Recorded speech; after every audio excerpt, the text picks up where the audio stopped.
This is a First Warn Tri-City Severe Weather Alert. Here is Chief Forecaster Skylar Doyle.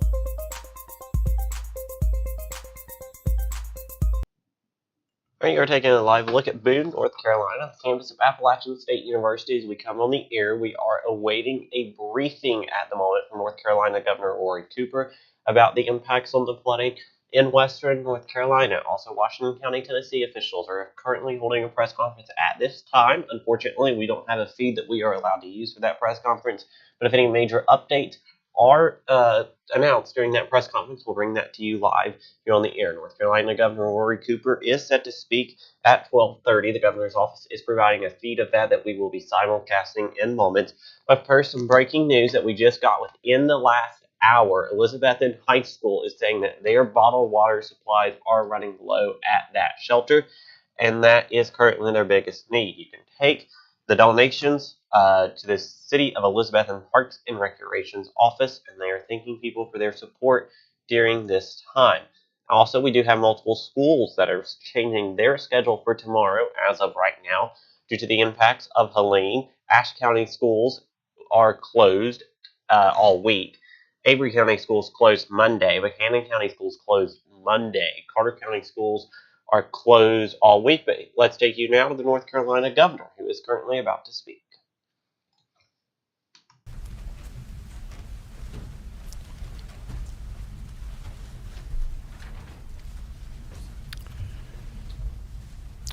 Well, good afternoon, everybody, and thank you for joining us. I want to share the latest updates on the widespread catastrophic damage Hurricane Helene has caused to the western part of our state, bringing historic rainfall and flooding, and how we are working together to help everyone get through this crisis. Yesterday, we received word from Washington that President Biden approved my expedited request declaring a major disaster for 25 North Carolina counties and the eastern band of the Cherokees. This declaration will immediately pave the way for public assistance to help our hard-hit local governments, as well as provide much-needed relief to our residents through the Individual Assistance Program, and people are already signing up. We'll announce more information about this federal aid a little bit later. Depending on where you are, this unprecedented storm dropped from 10 to 29 inches of rain across the mountains, causing life-threatening floods and landslides. Unfortunately, 11 people in our state have died as a result of this storm, and tragically, we know there will be more. Our prayers and condolences go out to those families in this terrible time. Even as the rain and the winds have subsided, the challenge for people there increases. People are desperate for help, and we are pushing to get it to them, a massive effort. Many people are cut off because roads are impassable. They don't have power or communications. Please know that we are sending resources and coordinating closely with local governments, first responders, state and federal partners, and volunteer organizations to help those impacted by this tragic storm. Because it's so difficult to get trucks in by land, yesterday we began airlifting supplies, including food and water, into the region. A number of mass feeding sites have been opened. Water, food, and other supplies are coming into Asheville, and they're also being airlifted from there to surrounding counties. A 20-bed state medical support center is opening in Caldwell County today, and we will be setting up more. Search and rescue teams, including 19 teams from other states and 3 federal teams, have rescued hundreds of people, including more than 100 rescued by the North Carolina National Guard. Nearly 464,000 customers remain without power, down from a peak, though, of more than 1 million. The North Carolina Department of Transportation is getting food and water supply trucks, power and cell phone utility trucks, and other vehicles through the damaged roads and into western North Carolina. More than 500 North Carolina National Guard members are now working alongside local emergency responders, conducting search and rescue missions delivering needed supplies, and working to restore infrastructure. Cell phone providers are working to fix the damage and get stopgap solutions in place, and rapid progress is being made. Restoring communications is critical to saving lives, finding out where people are, and getting in supplies. And I've been in constant contact with cell phone companies, urging action and offering them support. Well over 1,000 people have taken refuge in 24 shelters. People who need help finding shelter or other resources should call 211 or visit readync.gov. We've seen how during this hurricane, how successful our 911 backup systems have worked, as 911 calls are now being handled by counties not affected by the storm.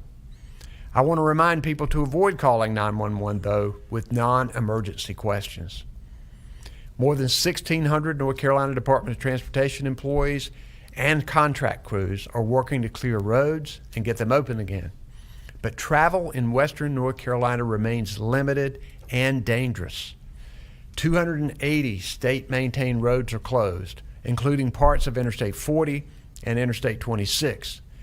Please stay off western North Carolina roads so that emergency responders, utility crews, and desperately needed supplies can get through. We don't need people visiting western North Carolina viewing the damage. The State Emergency Response Team is working around the clock, and we are grateful for our local, state, and federal partners who are helping North Carolina in this time of need. We're seeing progress, but we know the need is great. Helene's impacts will continue, and people will continue to need our help.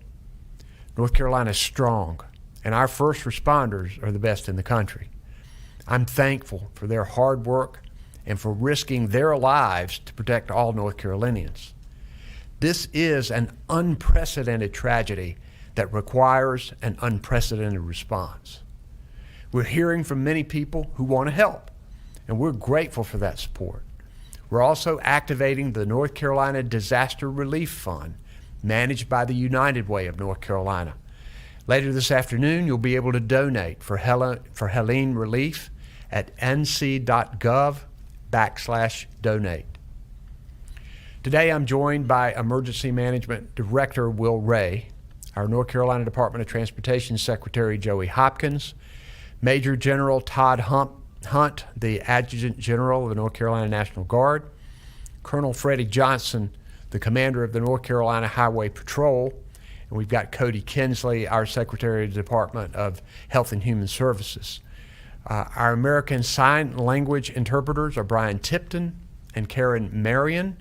Behind the scenes, our Spanish language interpreters are Jackie Mativier and Erica Kugler.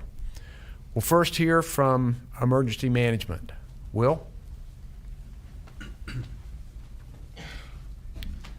Thank you, Governor Cooper, and good afternoon. Western North Carolina has experienced catastrophic and devastating damages, and the North Carolina State Emergency Response Team and our many partners continue to respond to the impacts and the need of our local jurisdictions. There are stories after stories of actions taken by our first responders to save lives and to overcome overwhelming situations.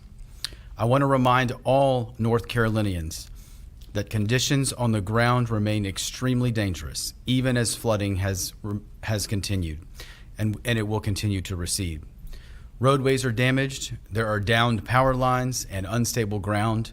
There are still many rain-swollen rivers across the mountains, and it may take some time for the flooding to fully dissipate.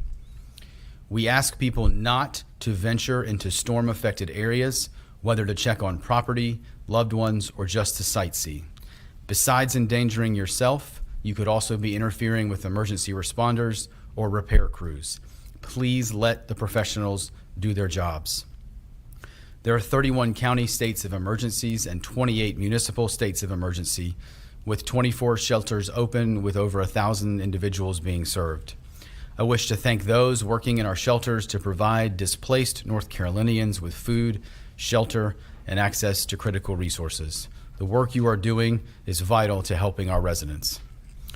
There are over 45 search and rescue teams engaged in the response from North Carolina and other states, such as Illinois, Indiana, Oklahoma, New York, New Jersey, New Hampshire, Delaware, Michigan, Alabama, Connecticut, and Wisconsin, as well as federal search and rescue assets. We have over 730 brave responders in this search and rescue effort, in addition to the hundreds of local first responders. These teams are supported by over 200 personnel providing communications, logistics, and planning support. These response teams are working around the clock to make rescues, to access neighborhoods, to assist communications partners with access to infrastructure, and to conduct welfare checks. As of today, there have been hundreds of rescues made. If you need rescue or have an emergency, please call 911. For general disaster information, you can also visit ncdps.gov/Helene. First, to keep phone lines open. If it's not an emergency and you need to report someone missing, or if you are requesting a welfare check, please call 211, select your preferred language, and then push option 1. Thank you to the United Way and to the 211 operators who are working around the clock to process an unprecedented number of calls. The North Carolina National Guard is actively engaged and have deployed 556 guardsmen and 195 vehicles for multiple missions, including high water vehicles to access communities, commodity delivery, and search and rescue. Our aviation assets are conducting search and rescue missions and facilitating the movement of commodities into the impacted communities. We would ask to allow for appropriate safety of aircraft. Individuals refrain from flying drones in the air. These could impede public safety and impede repair operations. The North Carolina Office of EMS is working with impacted counties to ensure that pre-hospital care and EMS systems are supported to provide life-saving emergency response. They've deployed ambulances, personnel, and are closely communicating with hospitals and licensed care facilities to ensure that fragile medical populations are moved to safe locations and cared for. There's been a federal public health emergency declared for North Carolina yesterday to assist in facilitating medical treatment within impacted communities and to remove barriers to quickly reestablishing sustained medical resources. North Carolina DHHS is also reminding North Carolinians in Western North Carolina that drinking water may not be safe to drink from municipal sources or well water. Flooding damages infrastructure and wells with contaminants. Only use bottled, boiled, or treated water for drinking, cooking, and personal hygiene in impacted areas. For more information, please visit your local health department's social media platforms or websites. Many people are understandably concerned about family or other loved ones that they cannot reach. There are still several areas where mobile and landline services remain degraded west of Interstate 77.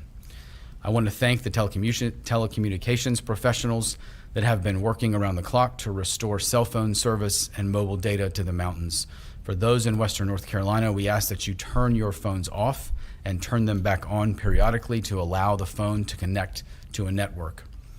On Friday, our telecommunications partners activated disaster roaming on all networks. What this means is that any phone on any carrier can access any network to place calls. This is yet another example of the whole of community response across all sectors of government, the private sector, our nonprofits and volunteer agencies that are taking place. For those without phone service that can access the internet, you can activate Facebook Crisis Response on your profile to tell your contacts that you are okay. There are 280 roadways still closed and just over 500,000 power outages, down from, as you heard from the governor, over 1 million. Restoration operations are underway with crews from other states converging on North Carolina to assist, and I want to remind everyone that carbon monoxide is a concern when you are cooking on a grill or operating a generator for power. Please make sure you do these things away from your home, as carbon monoxide is a colorless and odorless killer. Last night, North Carolina received a major disaster declaration for the 25 counties and the Eastern Band of Cherokee Indians. That provides critical recovery resources, including individual assistance, which can assist impacted residents with funding for their immediate needs. Please continue to follow the North Carolina Emergency Management social media platforms and ncdps.gov/Helene, as more information will be issued on recovery resources in the very near future. Residents can also call 1-800-621-3362 for individual assistance information. For those that have asked to volunteer, we appreciate your desire to help. You can visit ncvoad.org/volunteer for more information. For general information, links to resources, and answers to frequently asked questions, please visit ncdps.gov/Helene. This website will continue to be updated with additional resources as we conclude response phase and move into the recovery phase. There are many North Carolinians who are tired, worried, and feeling the impacts of this significant event. To our friends and family in Western North Carolina, please know that all of North Carolina stands with you. We are stronger together and make for more resilient communities. Finally, I want to once again acknowledge those that have left their families and worked long hours in challenging conditions, responded to emergency calls for assistance, and have staffed emergency operations centers and incident command posts across the state to keep all North Carolinians safe. Thank you for what you do every day to protect the 10.8 million people that call this great state home. We are truly lucky to have such outstanding first responders and public safety professionals in North Carolina. Thank you. So we'll now hear from Todd Hunt, Adjutant General of the North Carolina National Guard. Thank you, Governor, and good afternoon. As was previously mentioned, the North Carolina National Guard has increased to over 500 soldiers and airmen and over 200 vehicles. Our main effort right now is to include aircraft for the affected area. We have aircraft that include hoists and emergency responders on them. And also our high water vehicles are being employed as we speak. As of this morning, our soldiers and airmen conducted numerous rescues in the western part of North Carolina, and a lot of those were air rescues. We've also moved soldiers from the central part of North Carolina into the western part of North Carolina as the roads prohibit us to do. Yesterday, we flew over 52 hours. We had 117 rescues, and of those, we rescued over 119 citizens of North Carolina, to include 11 of their pets. 7 of these rescues came within one area around the Chimney Rock area. North Carolina assets have identified people on the ground, are using social media and emergency calls to locate, identify, and rescue those stranded citizens in western North Carolina. We also rescued an infant and were able to take that infant directly to the hospital for care. The largest mission we saw and rescue was 41 people north of Asheville in Buncombe County. We've also moved over 34,000 commodities or pounds of commodities to include water, food, and medicine for distribution. In the past 48 hours, we've also augmented our personnel with 15 more aircraft. These are heavy lift aircraft, and they came out of the states of Connecticut, Maryland, Ohio, Iowa, Florida, South Carolina, and Pennsylvania. The North Carolina National Guard, in coordination with emergency management and first responders, are here until the mission is complete. In closing, I want to personally thank the guardians of our great state, the soldiers and citizens of North Carolina, and our first responders for their selfless service, risking their lives to protect others. I would also like to acknowledge the families of those previously mentioned, the employers and the universities of our soldier citizens, or our citizen soldiers, as they go out and help fellow North Carolinians. Thank you very much, Governor. We'll now have our Secretary of Transportation, Mr. Hopkins, come forward. Joey Hopkins. Thank you, Governor. Our hearts go out to the people of Western North Carolina in the wake of the storm And please know that we have DOT crews already in the area and they have begun operations. They're working hard to assess damages, and also they're beginning emergency repairs. As of 11 a.m., it's already been mentioned, we had just about 280 roads closed in western North Carolina, and all of those are attributed to Helene. The majority of those are in Henderson, Ashe, Buncombe, Lincoln, Cleveland, Jackson, Transylvania, and Yancey counties. 52 of these are on primary routes, including 2 locations on I-40, one at mile marker 3 near the Tennessee line and the other near Old Fort. And there are dozens of other U.S. and NC routes closed. Many of the closures are due to high water, where the roadway is impassable or flooded. We also have several land and rock slides, down power lines, pipe failures, and fallen trees. Some good news though, thanks to our staff's work, a previously closed section of I-26 south of Asheville has reopened, allowing our first major route into and out of the city. Crews have also opened up a path through the slide near Old Fort on I-40 to allow some stranded vehicles and also emergency responders to pass through with assistance from the State Highway Patrol. We have more than 1,500 employees from all across our highway divisions responding to incidents related to the storm. This also includes more than 100 from eastern and central North Carolina. And we have others standing by as housing becomes available. Many of these employees have left their homes. They have their own damage to their homes and property and even family.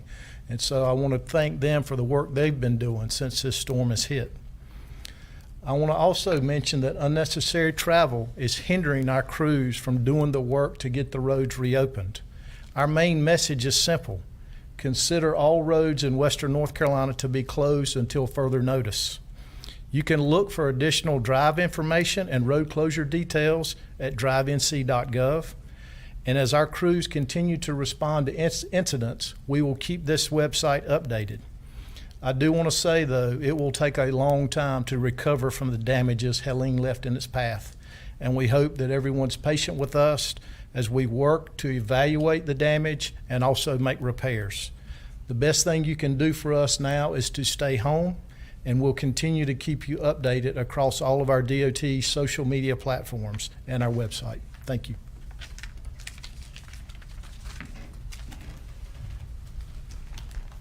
Thank you, Secretary Hopkins. We also have with us today our FEMA partners and our Secretary of the Department of Public Safety, Eddie Buffalo. We'll now take questions from reporters who have called in. We are going to go away from that press conference now in North Carolina, from North Carolina Governor Rory Cooper and other government officials. We want to give you the latest on this, on breaking news that is just coming into our weather center here. Greene County is now out of water, according to sources that what is in the lines now is all the county has. They want you to turn off power to all hot water heaters. Excuse me. So again, Greene County no longer has water. What is in your lines is all the water the county has, and power to the hot water heaters needs to be turned off. I want to give you some just important information.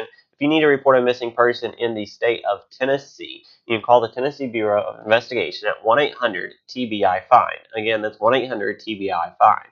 Some more breaking information for you. Bottled water supplies are running low at Elizabethton High School.